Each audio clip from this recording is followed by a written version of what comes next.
Welcome, everybody, to Feherty, up close from a distance. I'm broadcasting here from my underground bunker in Dallas, Texas, staying at home. I hope you are too. And my guest today is a dear friend of mine and a colleague at work, but he was also the first Native American, full-blood Native American ever to play the PGA Tour. He is Notah Begay III. Notah, thanks for joining me. Oh, so great to be with you, David. I've watched the show and all the different guests that you've had, and I finally made it, man. I'm here. So let's make the best of it during this difficult time and have some great conversation. How are you coping with it, you and April and the kids in New Mexico? Gosh, I mean, I think we're spending a lot of time together. We're really, you know what it's really done for us is it's really brought us closer as a family. I mean, I think we've had a standalone dinner where we set the table and we put our devices away and we engage and we go through a little exercise of if it's a school week, we'll ask them what their high from the school day was and what their low was, and then we'll also do just general appreciations and maybe give a thought out for something that they're appreciative of and something that they're praying for with regard to just the challenges that the country is facing. The kids are well aware of it. They talk about it with each other. And, you know, I was just out in the yard 30 minutes ago with my 3-year-old, swinging her on the swings. And so for myself, it's been a nice reprieve in terms of my family time. In the face of some real difficult times sort of in my communities that I grew up in. Well, people think of you as a broadcaster these days on the golf course with NBC and, of course, with us at Golf Channel. But they kind of forget that you were a hell of a player. In fact, you know, on the same team as Tiger Woods, you won the national championship the year before Tiger came to Stanford. And then when he joined the team, you lost. That's right. So I believe me, I remind him of that constantly. When his head gets a little bit big, you know, right about 70 wins, I started to have to use this a little bit more regularly. But it was one of the things where, you know, he came to the campus his very first week, and I put my arms around him and I said, "Tiger, you are by far going to be the strongest freshman in America."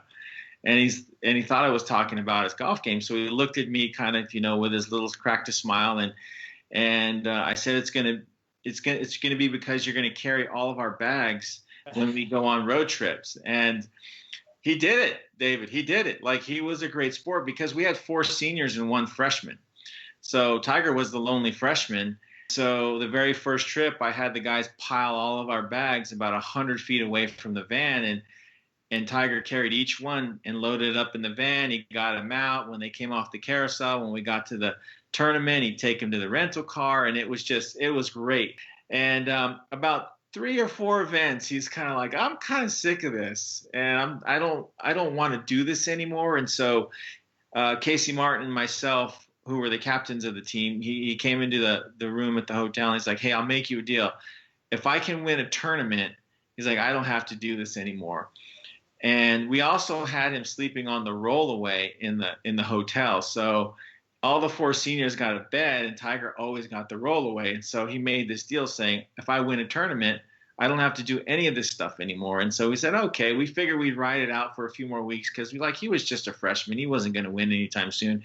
And he went out, David. And surprisingly, I know you're very surprised, he won the very next event. What a shock. Is it fair to say, you know, with you making him sleep on a rollaway and carry your bags, that you're probably responsible for his back problems? No, I think it was carrying all that money around when he turned pro. Yeah, that's the truth. Yeah. Hey, you know, you mentioned Casey Martin being on that team. How big of an inspiration was Casey to you? Huge inspiration in a couple ways. He had the most, I guess, positive outlook on his situation. And we'd become close through preseason, and we went on our first road trip. And he said, "You know, do you want to see my leg?" Because he has to wear this therapeutic sock that restricts the blood flow because he doesn't have the veins to circulate the blood out of the leg. It'll go, gravity pulls it in, and if there's no the restrictive sock down there, it'll pull up and his knee will swell up to about 4 or 5 times the size of its normal size there. And he's like, do you want to see that? And I said, sure. And so we took the sock off, and I mean, lo and behold, literally within 15 seconds, this knee got as bigger than a large grapefruit.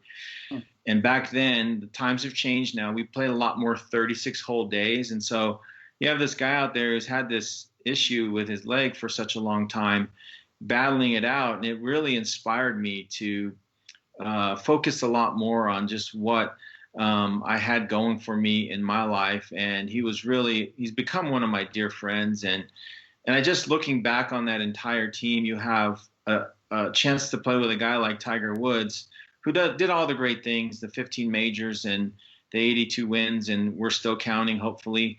But a guy who also got to argue a case on behalf of a lot of people that were physically challenged in the United States Supreme Court, and sit in that court where all of these historical precedents with regard to how we live our lives in this country have been set. And that has been an inspiration to me, because he had always been an advocate for what he thought those opportunities should be for physically challenged people, and never once did he ever expect anybody to feel sorry for him. Yeah, he's an amazing character. You've had your fair share of injury yourself. You were really forced out of the game with back injuries, right? And you had a heart attack in 2014. It's not that funny, actually, now that I think of it. Oh, yeah. I mean, it was quite scary. It was when I lived in Dallas, I had a heart attack. And, you know, if you're going to have a heart attack, do it at a nice golf club, because there's usually a doctor around. And I was lucky that there was a physician in the clubhouse at the time, and he immediately called 911. The ambulance showed up. I got taken out on the gurney, into the ambulance, loaded up, taken to Dallas Baptist Medical Center, and the cardiologist there fixed me up and cleared my blockage up within 17 minutes of when I got to the hospital.